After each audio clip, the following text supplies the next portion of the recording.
নমস্কার বন্ধুরা, Sreemoyee astrological tips চ্যানেলে তোমাদের সকলকে স্বাগত জানাচ্ছি।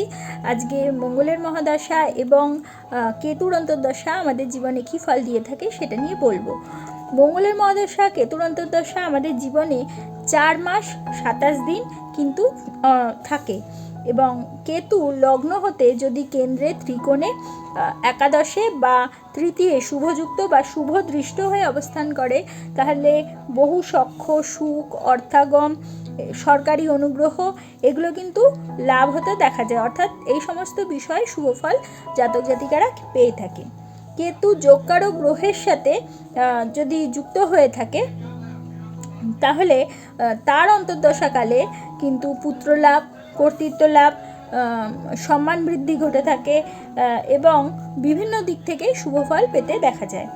দশাপতি থেকে যদি কেতু দুস্থানগত হয়ে থাকে বা পাপযুক্ত হয়ে থাকে সেক্ষেত্রে হিংস্র জন্তু থেকে ভয় দেখা যায়, রোগ এবং বিভিন্ন দিক থেকে ক্ষতি হতে দেখা যায়।